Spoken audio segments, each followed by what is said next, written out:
Dagon, de Howard Phillips Lovecraft. Escribo esto bajo una sobresaliente presión mental, tomando en cuenta que, desde anoche, habré dejado de existir. Sin dinero y con el suministro de la droga que permite soportar mi vida casi agotado, me resulta imposible continuar alargando esta tortura. Entonces me arrojaré de la ventana de la buhardilla hacia la sórdida calle debajo. No creas que debido a mi esclavitud a la morfina soy un debilucho o degenerado. Cuando hayas leído estas páginas precipitadamente garabateadas, tal vez entiendas, aunque nunca del todo, por qué debo ser olvidado o muerto. Fue en una de las más abiertas y menos frecuentadas partes del ancho Pacífico, donde el paquebote, del cual fui sobrecargo, cayó víctima de un corsario alemán. La Gran Guerra entonces estaba en su inicio, y las fuerzas oceánicas de los hunos no habían caído completamente en su degradación final. Así que nuestra embarcación fue un trofeo legítimo, mientras que nosotros, su tripulación, fuimos tratados con toda la imparcialidad y consideraciones debidas a nuestra situación de prisioneros navales. Tan liberal, de hecho, fue la disciplina de nuestros captores, que 5 días después de que fuimos capturados, logré escapar en solitario en un pequeño bote con agua y provisiones para un periodo largo. Cuando finalmente encontré a la deriva y libre, no tenía más que una idea muy pequeña de mis alrededores. Nunca había sido un navegante competente, así que solo pude suponer vagamente por el sol y las estrellas que más o menos me encontraba al sur del Ecuador. De la longitud no sabía nada, y ni una isla o litoral se hallaba a la vista. El clima se mantuvo justo y durante incontables días fui arrastrado por la corriente, sin rumbo alguno bajo el abrasador sol, esperando tanto por alguna nave errante como a ser arrojado sobre la orilla de alguna tierra habitable. Pero ni nave ni tierra aparecieron, y comencé a desesperarme en mi soledad sobre la vastedad del azul inquebrantable. El cambio ocurrió mientras dormía. Sus detalles no los conoceré nunca, pues mi sopor, aunque accidentado e infestado de sueños, fue continuo. Cuando finalmente desperté, fue para descubrirme tragado a la mitad por una viscosa extensión de un infernal y oscuro lodazal que se extendía a mi derredor en ondulaciones monótonas que llegaban hasta donde alcanzaba la vista y en donde mi bote permanecía a cierta distancia. Aunque tal vez uno bien puede imaginarse que mi primera sensación podría ser de asombro ante una transformación de escenario tan prodigiosa e inesperada, en realidad estaba más horrorizado que asombrado, porque en el aire y en la podrida tierra había una cualidad extraña que me heló hasta lo más profundo. La región estaba corrompida, con los cadáveres de peces en descomposición y de otras cosas menos descriptibles que vi sobresaliendo del asqueroso lodo en la infinita superficie. Tal vez no deba esperar transmitir con meras palabras el inexpresable horror que puede morar en el silencio absoluto y la inmensidad estéril. No había nada que escuchar y nada a la vista, con excepción de una vasta extensión de limo negro.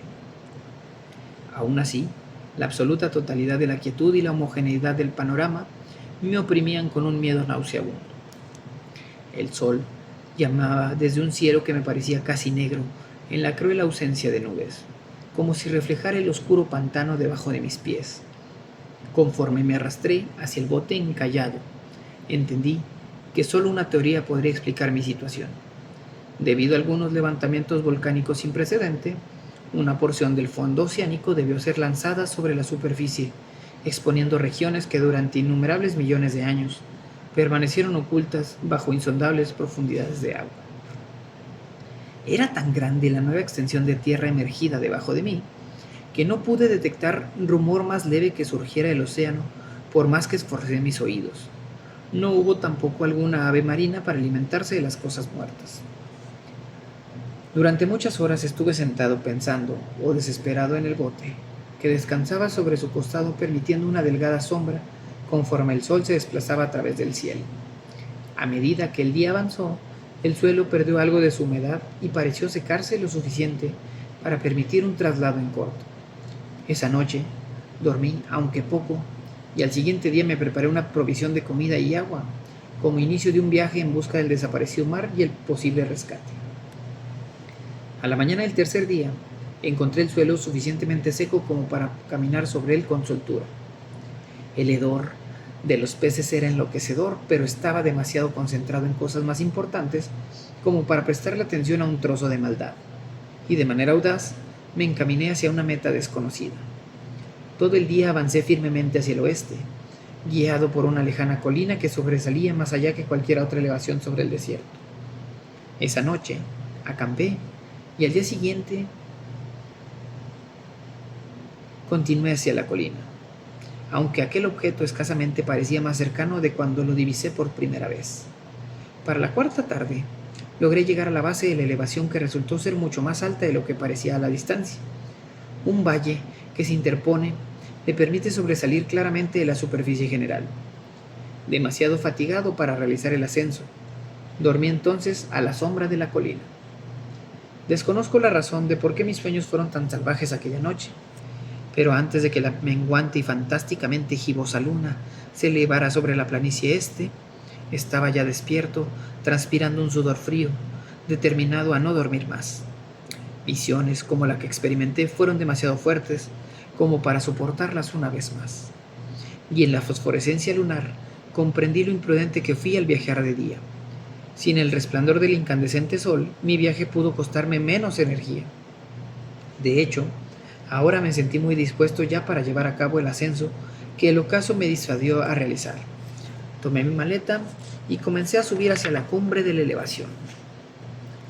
Ya he dicho que la ininterrumpida monotonía de la ininterminable planicie fue fuente de un vago horror para mí, pero creo que mi horror fue mucho mayor cuando alcancé la cima de la colina y miré hacia abajo del otro lado, hacia un inconmensurable pozo o cañón cuya oscuridad era aún mayor ante la ausencia de la luna, que no remontaba aún lo suficientemente alto para iluminar. Me sentí sobre el fin del mundo, asomándome sobre el borde hacia un indescifrable caos de noche eterna. A través de mi terror se colaron curiosas reminiscencias del paraíso perdido y el insoportable ascenso de Satanás a través de indescriptibles reinos de tinieblas. Conforme la luna escalaba más alto en el cielo, comencé a observar que la inclinación del valle no era del todo perpendicular como lo había imaginado. Bordes y afloramientos de rocas permitían leves escalones para el descenso, aunque poco después de unos centenares de pies del declive era más gradual. Apurado por un impulso que definitivamente no puedo entender, me arrastré con dificultad y me detuve en una cuesta menos pronunciada, contemplando dentro de las profundidades estigias donde luz alguna no penetraba aún. De golpe, toda mi atención fue capturada por un enorme y singular objeto sobre la vertiente opuesta, el cual se inclinaba erguido unas 100 yardas adelante. Un objeto que destellaba blanquecino entre los primeros rayos de la luna ascendente. Aquello era simplemente un gigantesco pedazo de piedra. Me aseguré pronto, pero algo lo distinguía, su contorno y posición, como un objeto que no era producto de la naturaleza. Un análisis con mayor detenimiento me llenó de sensaciones que no puedo explicar, pues pese a su enorme magnitud y su posición en un abismo que se abrió al fondo del mar desde que el mundo fue joven, percibí indudablemente que el extraño objeto fue un monolito perfectamente tallado y cuya inmensa masa era producto de manos humanas y tal vez motivo de adoración por parte de criaturas vivientes inteligentes. Aturdido y asustado, aunque no sin cierta excitación resultante del disfrute científico o arqueológico, examiné mis alrededores con mayor atención. La luna, ahora cercana a su cenit, brillaba de manera extraña y vívidamente sobre los gigantescos peldaños que rodeaban el abismo y revelando un lejano y estancado río al fondo, con diversas curvas que se perdían a la vista en ambas direcciones y que casi inundan mis pies mientras permanecí en inclinación. Cruzando el abismo, las pequeñas olas bañaban la base del ciclópeo monolito, en cuya superficie ahora podía observar tanto inscripciones como toscos relieves. La escritura estaba en un sistema de jeroglíficos desconocido para mí, y como ninguna otra cosa que haya visto en libros, en gran parte consciente en símbolos acuáticos convencionales, tales como peces, anguilas, pulpos, crustáceos, moluscos, ballenas y cosas por el estilo, Varias inscripciones evidentemente representaban objetos y cosas marinas desconocidas para el mundo moderno, pero cuyas formas en descomposición había observado en la superficie surgida del océano. Perdón. De cualquier manera, fue el grabado en imágenes que permanecí hechizado, claramente visible entre el agua, gracias a su enorme tamaño. Fue una serie de bajorrelieves cuyo tema habría envidiado el mismo Doré. Creo que estas cosas pretendían representar al hombre, al menos cierta clase de humano. Aunque estas criaturas eran mostradas como si se tratara de peces retosando en las aguas de alguna gruta marina, o haciendo honores a cierto monumento monolítico que igualmente permanecía debajo del agua, de sus rostros y formas no me atrevo a hablar a detalle, porque el simple recuerdo me hace desvanecerme. Grotesco. Más allá de la imaginación en un cuento de Poe o Bulwer, era condenadamente humanos en términos generales, aunque con manos y pies palmeados, labios sorprendentemente anchos y flácidos, cristalinos e hinchados ojos y otras características menos agradables de recordar. Curiosamente, parece como si hubieran sido cincelados de manera desproporcionada en los escenarios que servían de fondo, pues a una de las criaturas se le veía matando a una ballena, representada apenas un poco más grande que la criatura.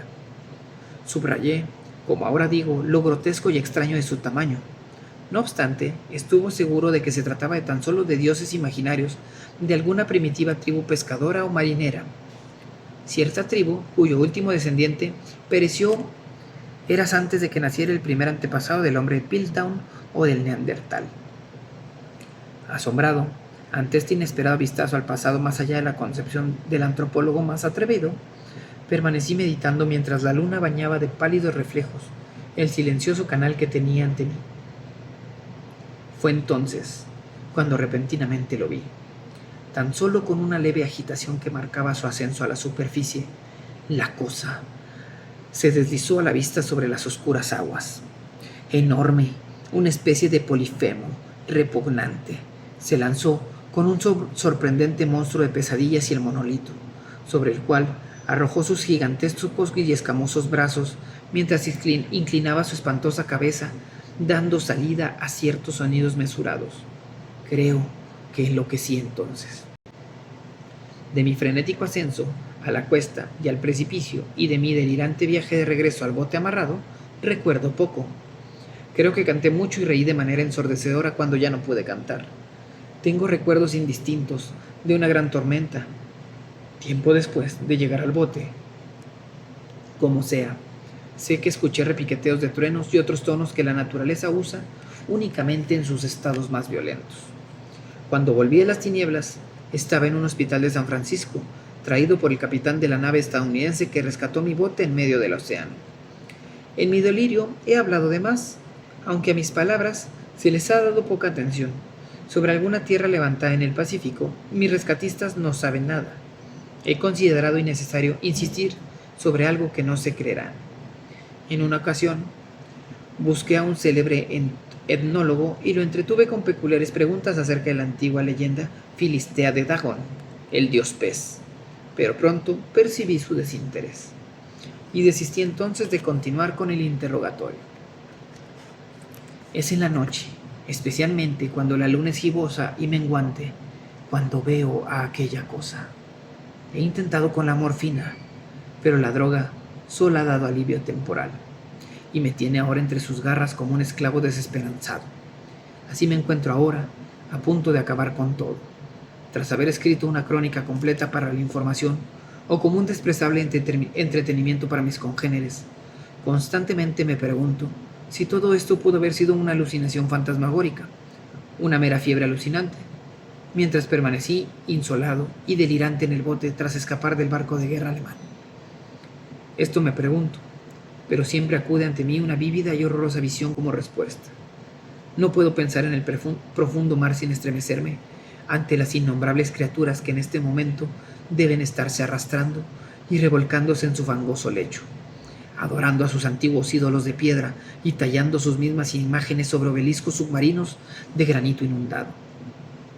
Sueño con el día en el que surjan más allá del oleaje para arrastrar sobre sus apestosos talones a los remanentes de la débil y exhausta humanidad vencida en guerra. Con el día en que la tierra se inunde y el oscuro fondo del océano ascienda en medio del pandemonio universal. El fin está cerca. Escucho un ruido en la puerta, como el de un inmenso y resbaladizo cuerpo que se acerca hacia ella. No debe encontrarme. Dios, esa mano, la ventana, la ventana.